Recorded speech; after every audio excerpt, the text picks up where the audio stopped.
Dearest mother, what other place could be so desolate, with cliffs so steep as this rock? What else so barren, so uncivilized? Near the middle of the 1st century, a man named Seneca was banished for offending the Roman emperor. He was a living reminder that absolute power could bring absolute ruin, and he was not alone. One man's exile, Seneca wrote, was but a drop in the sea of human upheaval. For in the 1st century, no one was immune from imperial abuse. The emperor's whim was law, and the emperor's law could be harsh, especially under Nero. During his erratic rule, fire would gut the city of Rome. Christians would pay the price, and brutality would sweep the empire. Soon, winds of change would begin to blow. First in the provinces, then in the very heart of the Roman Empire in the 1st century.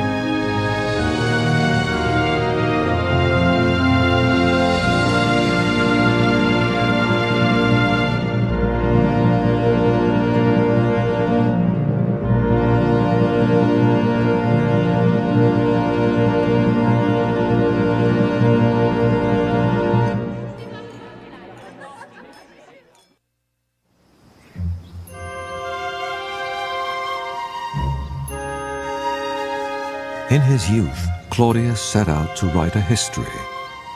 His first public reading was nerve-wracking. At the beginning, a fat man sat down and broke some benches. The audience burst into roars of laughter. Even when the crowd settled, Claudius could not control himself, but kept remembering the incident and dissolving into laughter. Writing 2,000 years ago, an imperial biographer describes a world ruled by Rome, and Rome ruled by an unlikely man. His name was Claudius. Claudius limped and stuttered, an embarrassment to his imperial family. He lived most of his life in the shadows. He found solace as an amateur scholar, without power or influence. But as the 1st century neared its midpoint, a twist of fate had left Claudius emperor, and his critics amazed. For Claudius took the helm of the world's greatest empire with more confidence than any man since the dynasty began. Claudius expanded Roman territory. To the south, he completed Rome's conquest of North Africa. To the north, he subdued the fiercely independent tribes of Britain. From Turkey to Morocco, from the Red Sea to the North Sea, the many faces of the ancient world had become part of one empire. But Claudius did more than expand the empire. He passed laws protecting sick slaves. He allowed conquered peoples to become citizens, even members of the Senate. I like Claudius. I find Claudius very winning, not just because of the adversity of his youth, his illness, his limp, his stutter, but when he does come to power, he's truly humane towards slaves. He cares about the peoples of the empire, and he seems to be quite remarkable for a man who had no chance whatever of attaining the imperial throne. But the tranquil years would soon veer sharply off course, and the empire would confront the ugly face of imperial rule.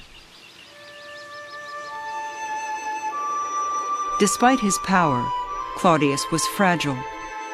His life had been plagued by plots and betrayal. Most of his family had been killed by political enemies, and Claudius himself had endured the execution of a disloyal wife. Now, in the year 49, Claudius was seeking a new wife. Roman society mobilized. The rivalry was intense. Many families sought to link their bloodlines with the emperors. While they schemed, Claudius hesitated, and tensions grew. Finally, Claudius made a decision that startled Rome. Writing some years later, a historian named Tacitus explained why. The emperor chose to wed his own niece, a woman of steely resolve and questionable character. Her name was Agrippina. From this point, the empire was changed. All obeyed a woman. But this was a woman without feminine frivolity. She was openly severe and often arrogant. Agrippina's dominance was almost masculine. The most tragic thing about Agrippina is that she wrote memoirs, and they have been lost. And I would give anything to hear her side of the story. The frustrating thing about recovering Roman women is that so little from them survives. It may not have been very different from what Roman men would have said about them. But it would be wonderful to hear her rationale for why she did what she did her way. Agrippina turned her back on Roman ideals of feminine virtue. She seized power directly and used it proudly. Agrippina struck down her rivals, founded a colony in her own name, and reversing her new husband, Tacitus tells us, she secured the pardon of one of his exiles, the writer and philosopher Seneca. Agrippina did not want to be known only for wicked deeds, so she obtained a pardon for Seneca. She assumed this would please the public because he was a popular author. She also wanted Seneca to tutor her young son. Her son was Nero, a 12-year-old boy by a previous marriage, and still just a pawn in Agrippina's drive for total control. Another pawn was Seneca, all too eager to leave exile behind him. Seneca, she believed, would join her plans for supremacy out of gratitude for her favors. As Seneca returned to the capital's ruthless politics, he faced a stark dilemma. He had always scorned luxury and power, and condemned moral slackness. But Seneca was obliged to Agrippina, and driven by ambition. After languishing for a decade in obscurity, he was drawn to the promise of influence and to the thrill of Rome. Look around at the huge influx of people, which even a city as large and diverse as Rome can scarcely house. From the whole world they converge. Ambition draws some. Others are compelled by duty. Many thirst for liberal studies. Others crave spectacles. Some put their beauty on sale. Others sell their eloquence. The entire human race has flocked here. A city offering rich returns for both virtues and vices.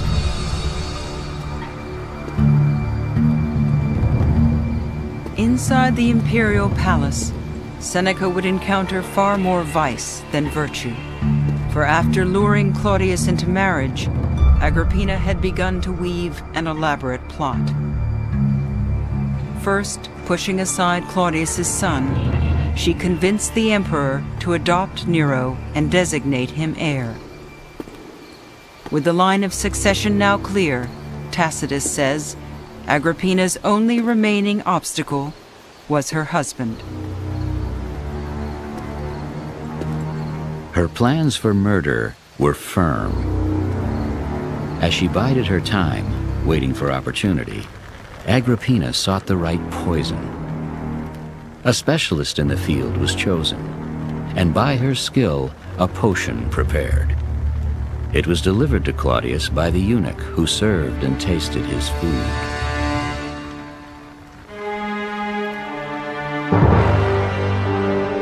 Claudius collapsed, teetered on the brink of death, then began to recover. Horrified, Agrippina quickly enlisted the emperor's own physician in her crime. While pretending to help Claudius vomit his tainted food, the doctor put a feather dipped in poison down the emperor's throat. Dangerous crimes, Tacitus commented, bring ample reward. Claudius, the emperor of Rome, was dead. Within hours, the palace gates were thrown open. Agrippina's son was declared emperor, and Seneca was launched on a path that would batter his deepest convictions. The reign of Nero had begun.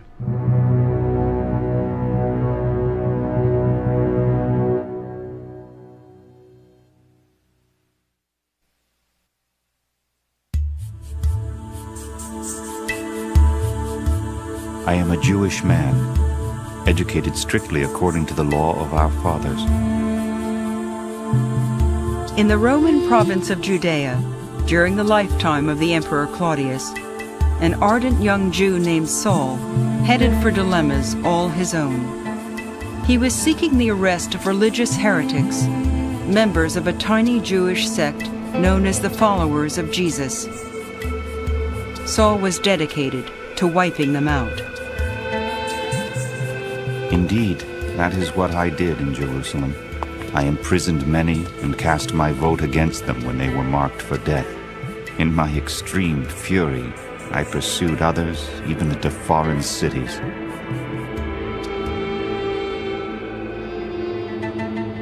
But as he walked the road from Jerusalem to Damascus, Saul's future suddenly changed, and with it, the future of his troubled province, its Roman rulers, and of world religion itself. Around midday, a mighty light from the heavens flashed around me. I fell to the ground and heard a voice say, "Saul, Saul, why do you persecute me?" I replied, "Who are you, Lord?" And he said to me, "I am Jesus of Nazareth." I said, "What should I do, Lord?" And the Lord said to me, "Get up and go to Damascus, and there you will be told all that has been ordained for you." Since I could not see, those who were with me took my hand and led me to Damascus.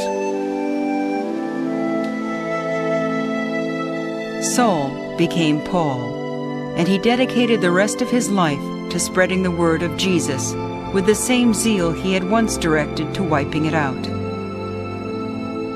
Paul's fervor drew converts and hatred. One night, his claim that Jesus was Messiah drew a violent mob. Trapped in a top-floor apartment, Paul avoided death by hiding in a basket. Supporters lowered him to safety through a window. It was but one in a lifetime of narrow escapes. For the next 30 years, Paul traveled some 10,000 miles across territory ruled by Rome.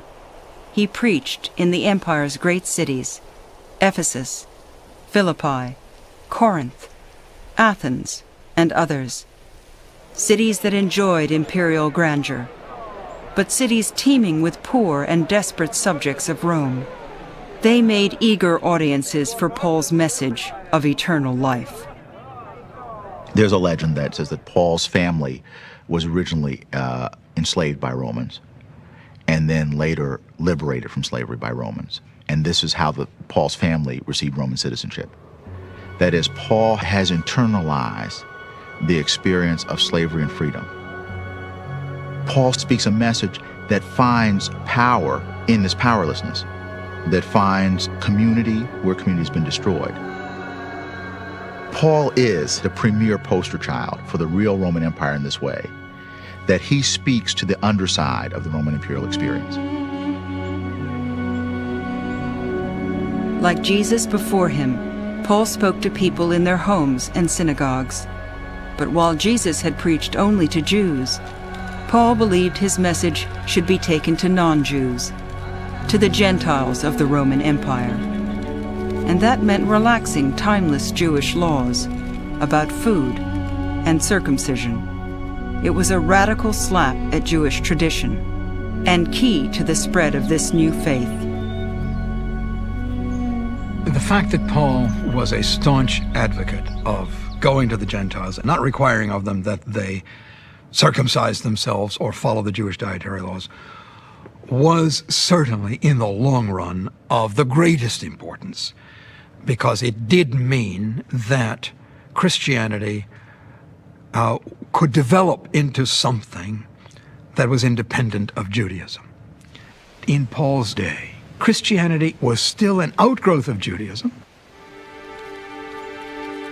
Paul's abandonment of the laws of his ancestors horrified many Jewish followers of Jesus. But Paul was adamant. As he left the region of Galatia, now part of Turkey, Paul learned that his disciples were backsliding and requiring converts to be circumcised. Paul sent an angry letter. You foolish Galatians, who has bewitched you? I wish those who set you adrift would castrate themselves. You are running well. Who kept you from pursuing the truth? Look, I, Paul, say that if you are circumcised, Christ will bring you no reward.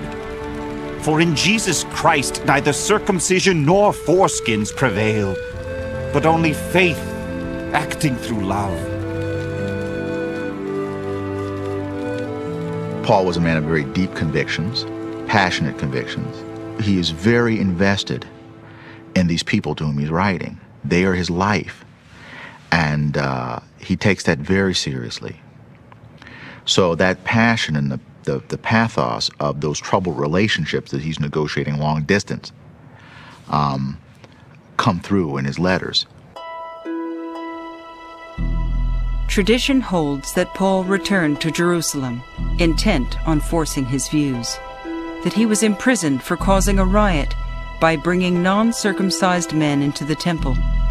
In jail, Paul reportedly revealed his Roman citizenship and was sent to Rome. Along the way, he was shipwrecked. 3 times I was shipwrecked. 5 times I received the 40 lashes minus 1. Once they stoned me. I've been in danger from robbers, danger from my own people, danger from false brothers, hungry and thirsty, often without food. And in addition to these threats, every day I am weighed down by my worry for all the churches. It's been said that Christianity might have been possible without Jesus, but it was certainly not possible without Paul. And that is a very accurate statement, because Paul was able to spread that message to various parts of the Mediterranean, from Palestine to Rome. No one knows how or where Paul died. On this, the Bible is silent. But wherever he spent his final years, Paul's success outstripped his boldest dreams. He had been stubborn and proud, but Paul had transformed a Jewish splinter group into the beginnings of a world church, a church that would one day conquer Rome itself.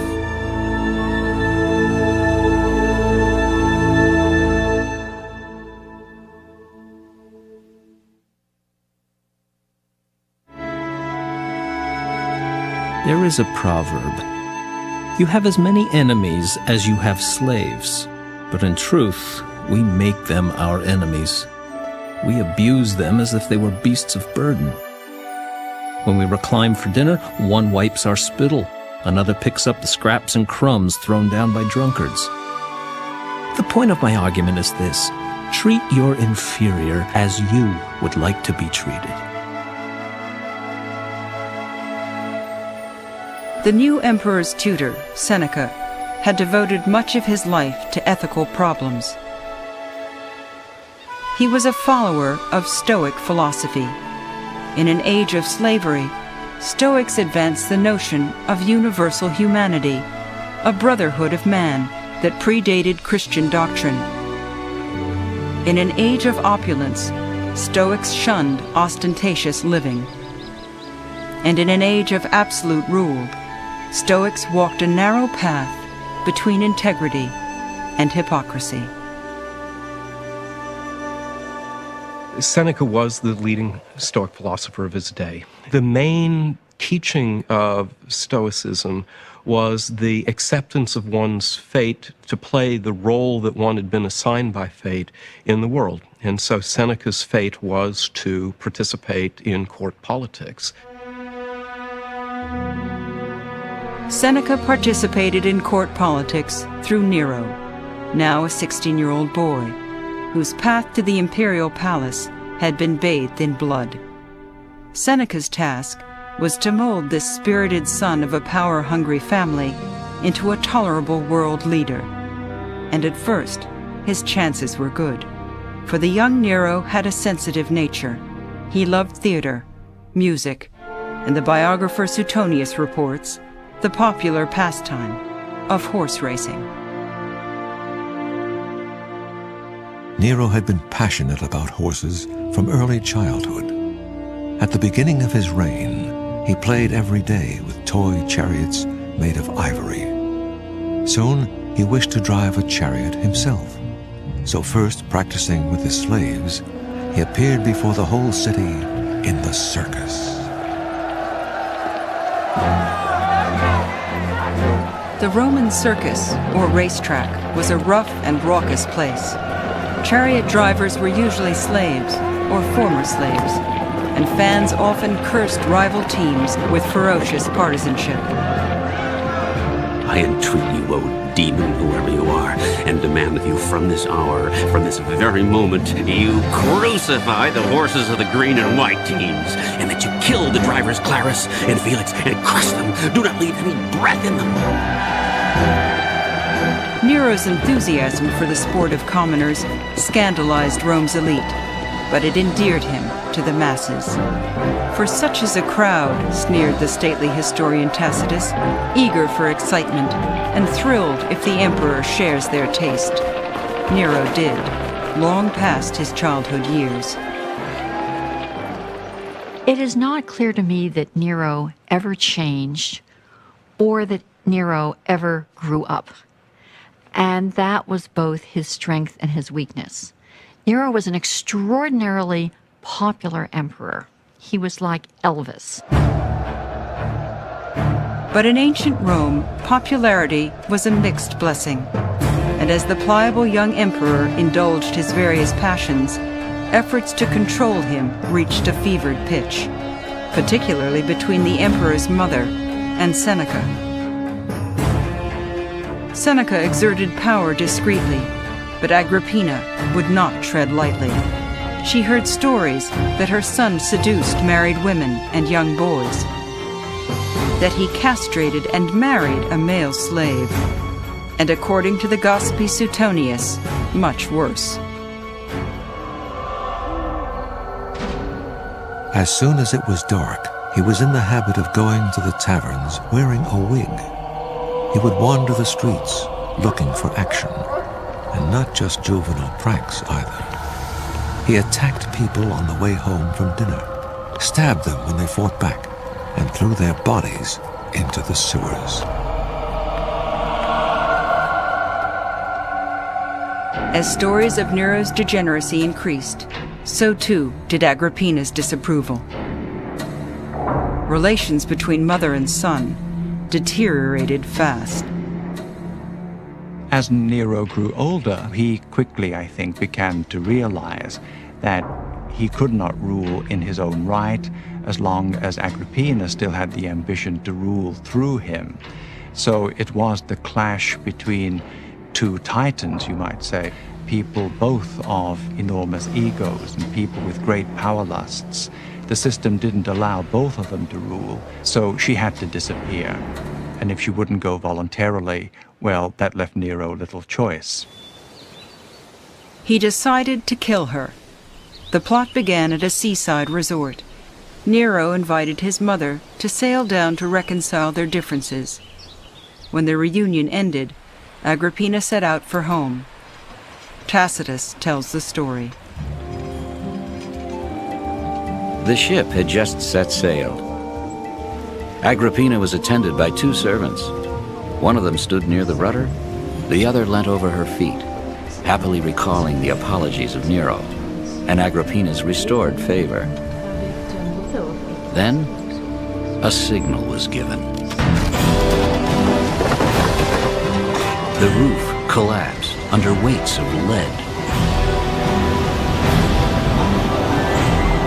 Agrippina's attendant was crushed and died instantly. But chance intervened. Agrippina was saved by her sturdy couch.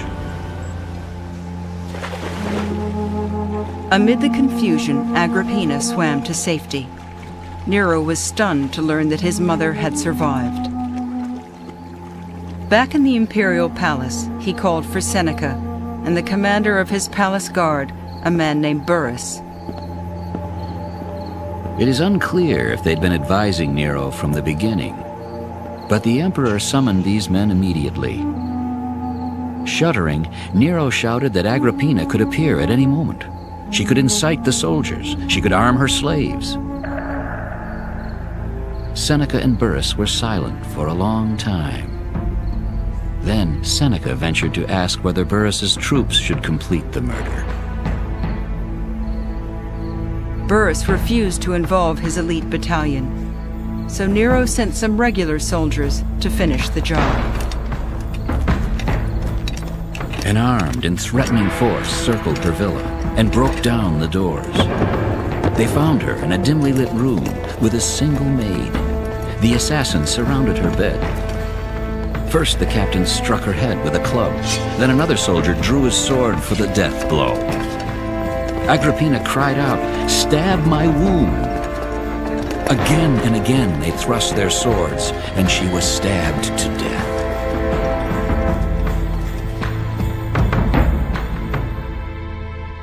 Rome was appalled. Matricide was among the worst impieties a Roman could commit. Nero solemnly informed the Senate that the imperial mother had conspired to overthrow him, her own son. But the excuse was obviously a fiction, and it was not Nero's idea. Seneca had concocted the story to justify his pupil's acts. The moral philosopher was increasingly implicated in the brutal realities of imperial politics.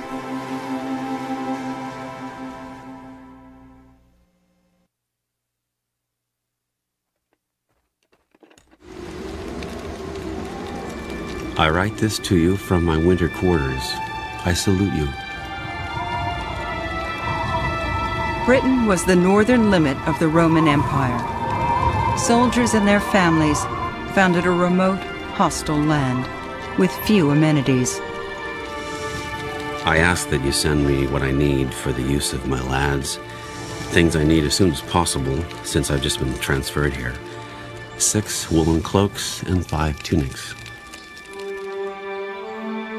Lonely letters, preserved in mud for 2,000 years, echo with yearning for loved ones and for the comforts of home. I have sent you some socks, 2 pairs of sandals, and 2 pairs of underwear. In the year 60, Britain had been a province for less than 20 years. Like other provinces far from Italy, supply lines were thinly stretched. Without hope of quick reinforcements, 3 legions and a few forts held the entire province. Some settlements, such as the infant community of Londinium, were cities in the making. Rome held tenuous control by maintaining client kings from local tribes and by encouraging tribes to war among themselves. As long as Rome's governor kept them divided, the imperial army was the strongest force on the island. That equation, common throughout the empire, broke down just 4 years after Nero became emperor. It started among the Iceni, a local tribe allied with Rome. When their king died, he left half his estate to his 2 daughters. He offered the other half in tribute to the Emperor Nero. The historian Tacitus tells the story. The king hoped by such subservience to safeguard his kingdom and home from harm.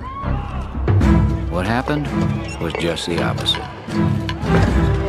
First, his wife Boudica was whipped, and his daughters were raped. Then the army laid waste to his land, and his household was raided. The king's own relatives were enslaved.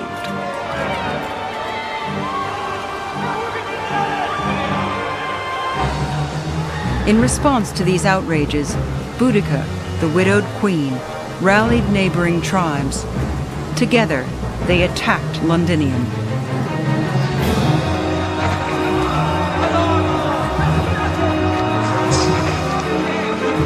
The British tribes routed Roman forces. It was an astonishing upset, and it was not the last. As the Romans fell back in retreat, the tribes of Britain seemed poised to reclaim their native land. And Boudica, defying all odds, was poised to enter history among the most fearsome and charismatic leaders ever to defy Rome. As her emboldened forces prepared for another attack, Tacitus has Boudica mounting a rostrum of piled earth and issuing a rallying cry worthy of dread and admiration. I do not fight to reclaim my birthright, but like you, I fight to avenge my stolen freedom, my abused body, and my raped daughters. The gods bring vengeance to the just. The one legion that dared raise arms against us has fallen. The others yearn to escape. If you consider our numbers and our reasons for war, you will conquer the Romans or die trying. It could be said that Boudica was the object of respect to some Romans who must have admired the courage that a woman displayed in mounting rebellion against Roman troops. And of course, at first she was very spectacularly successful. She led an uprising which made the Romans really seriously think about the limits of their power in Britain. And they had to respond to her very quickly indeed. The startled Romans did respond quickly. Soon reinforcements arrived, and the battle-tested Roman army turned the tide. Some 80,000 Britons were massacred. Boudica poisoned herself. Suicide was better than slavery, the predictable fate for defeated enemies of Rome.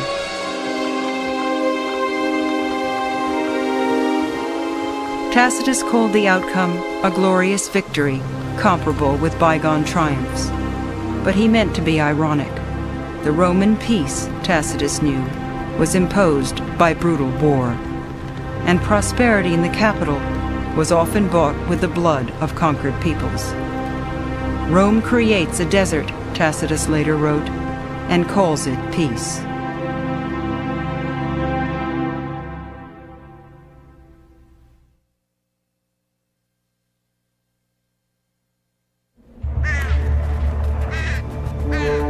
This year saw many omens. Unlucky birds settled on the capital. Houses fell in numerous earthquakes, and the weak were trampled by the fleeing crowd. Britain had been stabilized, but in Rome the situation was worsening rapidly, for the empire and for Seneca. New advisors had gained the emperor's ear. They criticized Seneca for his excessive wealth and unseemly popularity. They urged the emperor to discard his childhood teacher. Perhaps recognizing his weakened position, perhaps losing his appetite for affairs of state, Seneca asked Nero for permission to retire. The emperor refused. For the next 2 years, Seneca's life was precarious. Then, in AD 64, a new disaster struck. Fire began in shops near the circus. Fanned by the winds and fed by merchandise, the flames engulfed the entire district. They surged up the hills, consuming all in their path, gaining strength in the city's narrow, twisting roads. The cries of women, children, invalids, frantic people trying to help themselves or others, all added to the panic.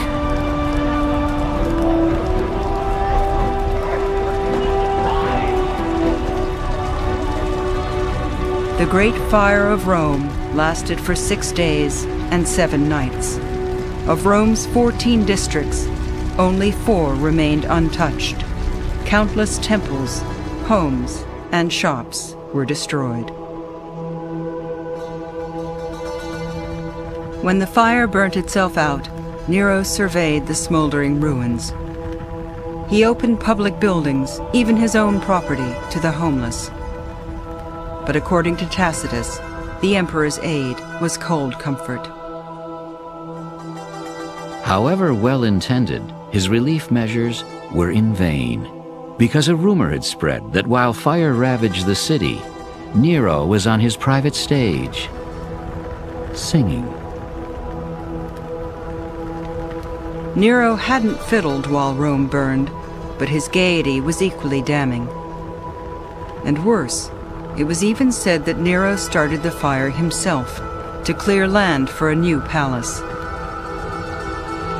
The emperor's popularity plummeted. Hostile lampoons appeared on city walls. Insolent citizens even dared to insult Nero in person. Rumors of his role in the fire were so widely believed that the emperor decided to divert attention away from himself. He found a scapegoat in Rome's strange new religious sect, the Christians. To suppress the rumor, Nero shifted the blame for the fire onto that band called the Christians, hated for their shameful practices. Jesus had been crucified barely 30 years before, and while his followers were spreading his word, the number of Christians in Rome was still very small. But already, as Tacitus reveals, Christian converts were viewed with suspicion.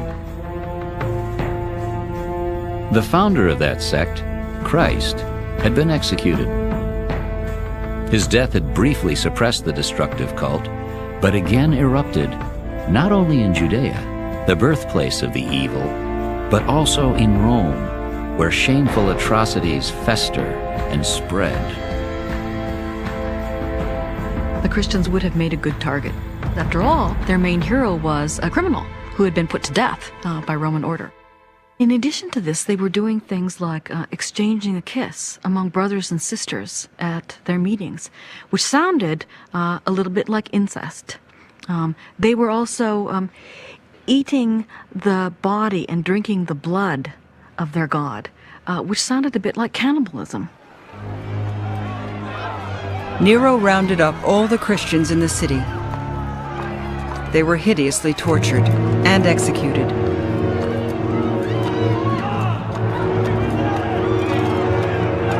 Then Nero plundered the empire for funds.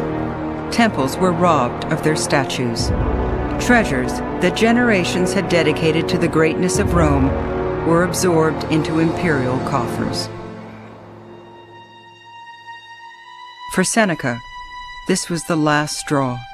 He pretended illness and confined himself to bed. Eventually, Nero allowed his aging tutor to retire to the country. There, on his private estate, Seneca could reflect on the tattered remnants of his honor. If someone who barks against philosophy should ask the standard question, "Why do you preach more boldly than you live?" I will someday reproach myself more strongly still. But for now, I make this defense. I am not wise and never will be. Demand not that I be equal to the best, but better than the wicked.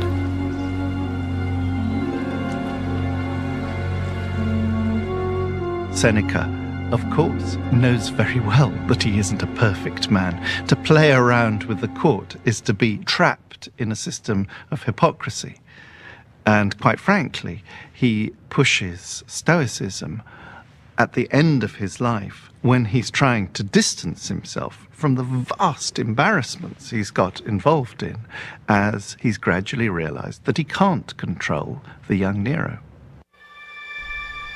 Nero was beyond anyone's control. With his mother dead, his tutor retired, Rome was subject to the whims of an unstable tyrant. Only one course of action could remove him. A conspiracy was born and grew, a plot which senators, knights, and even women competed to join out of hatred for Nero. In the year 65, a few defiant Romans began talking of murder. But stymied by fear, they hesitated. Finally, a freed slave named Epicharis took charge. She found a disgruntled officer who had access to the emperor. Meeting him in secret, she begged the officer to strike the first blow, to free Rome of the tyrant. Epicharis began by listing the emperor's crimes. There was only one way, she said, to punish Nero, and the officer could expect a worthy reward. It was a fatal mistake. The officer betrayed Epicharis to Nero, and Nero sought revenge. He demanded the names of the plotters. Epicharis refused. He raged. He threatened. And worse. Assuming a woman's body was not equal to the pain of torture, he ordered her torn to pieces. But neither whips nor fire could break her iron will. Even when dragged back a second day on dislocated limbs, she did not betray her co-conspirators. Thus, this freed slave woman outshone freeborn men, knights, and senators.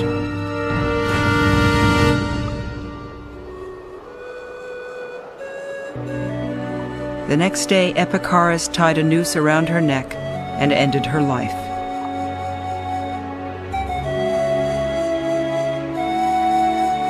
With the plotters still at large, Nero redoubled his guard and unleashed a reign of terror. Countless people, some innocent, some guilty, were sucked into the fury of Nero's revenge.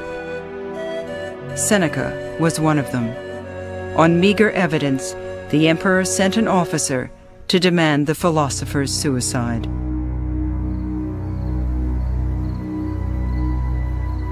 Seneca embraced his wife and gently begged her to live and temper her grief, but she chose to die with him.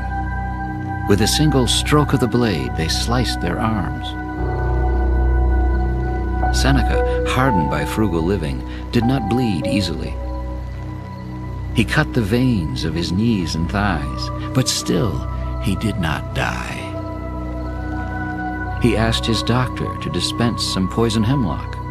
He drank it in vain. Finally, he was carried into the baths, where he suffocated in vapor.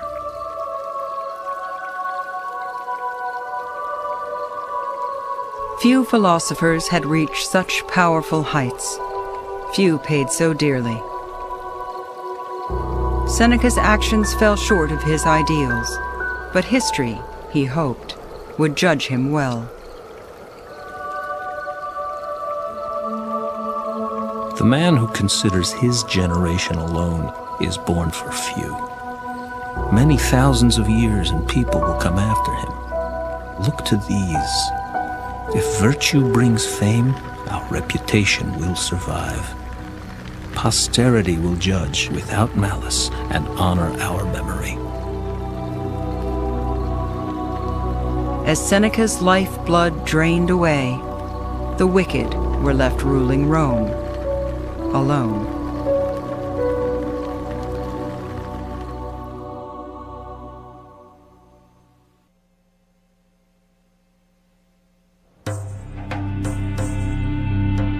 While Rome was besieged by its own ruler, the empire's distant subjects were once again chafing under Roman rule. This time in the province of Judea. After 70 years of subjugation, the region was slipping into chaos. Bandits prowled the countryside, and Jewish terrorists began attacking people who collaborated with Rome. People like Josephus, a wealthy Jewish priest who feared for his life. These criminals would kill men in broad daylight in the middle of the city. Especially during festivals, they would mingle in the crowd, hiding small daggers under their clothes and using them to stab their enemies. Many were killed each day, and terror stalked the city. Judea was one spark away from revolt. That spark came in the year 66. Someone emptied a chamber pot outside a synagogue, defiling the holy site. The Jews were outraged. Rioting erupted.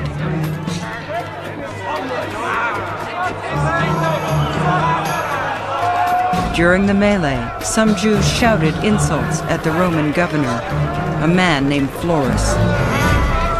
Enraged, Florus pulled Jewish leaders before a tribunal.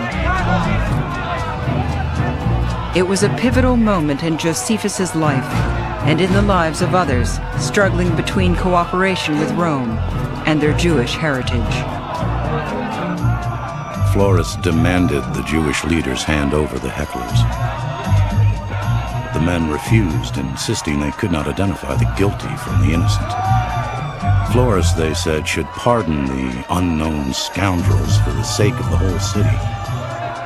Provoked even more by this impudent speech, Florus shouted to the soldiers to plunder the market and to kill all they saw.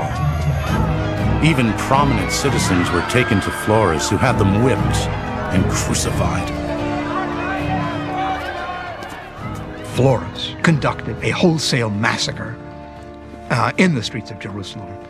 And the brutality and viciousness reached a point where Josephus himself, or so he tells us, that Josephus decided that under these circumstances, there's no way that he could do anything other than take up his post as a leader of the Jews.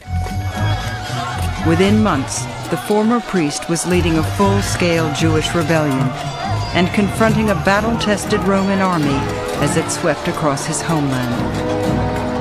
From one end of Galilee to the other, Josephus recounted, there was an orgy of fire and bloodshed. Eventually, Josephus and his beleaguered troops took refuge within the walled city of Jotapata. The Romans surrounded it. On the 47th day, just before dawn, Roman soldiers scaled the city's high walls. While the Jews slept, Roman troops streamed into the city. 40,000 Jews were killed.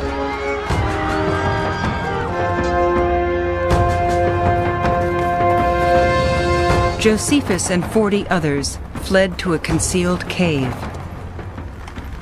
There was no escape, and choosing death over surrender, his followers prepared to kill themselves.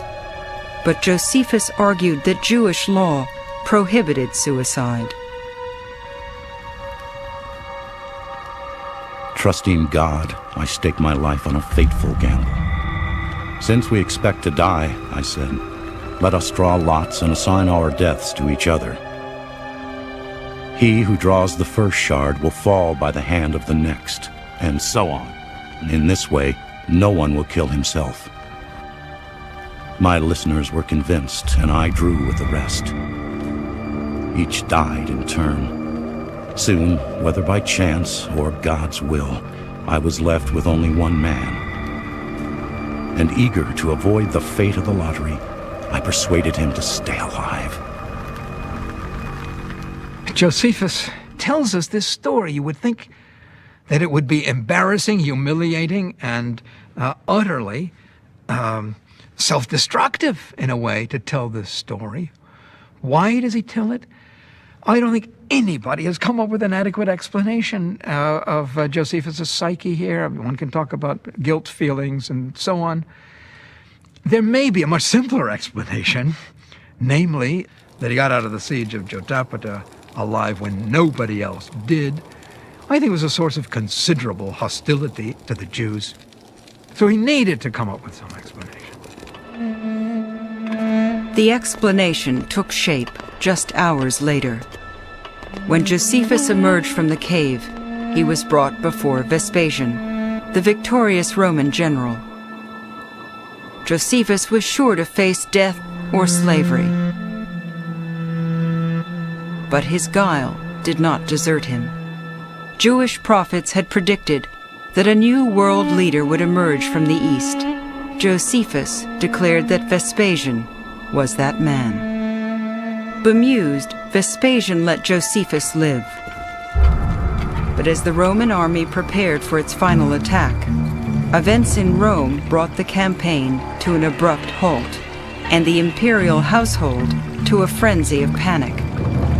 Nero's biographer reports that the emperor's reign of terror had finally gone too far, and in the year 68, Josephus's prediction was becoming reality.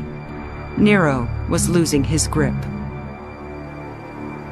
Having endured such a tempestuous emperor for almost 14 years, the world at last dismissed him. The uprising began in the northern territories. Nero had tried to purge the ranks of the military. Armies from 2 provinces rebelled and began to march towards the capital. When Nero learned of the revolt, he collapsed and lay on the floor, stunned and deathly silent. When word reached him that other armies had also defected, he tore up the dispatches and tried to enlist his officers to flee with him. Some turned their backs, and others openly refused. Senators also turned on Nero. They declared him a public enemy, permitting him to be killed with impunity. Terrified, the emperor fled to the country with his few remaining slaves.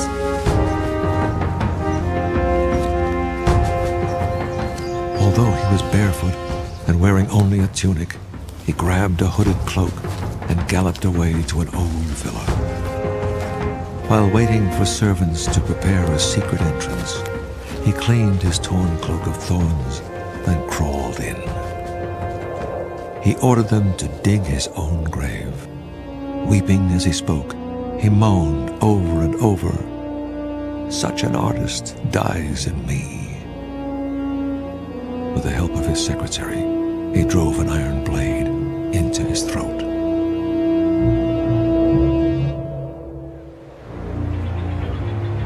The dynasty of Augustus was extinct. The empire was rudderless. As the year 68 drew to a close, rival generals began marching towards the capital. Civil war closed in on Rome.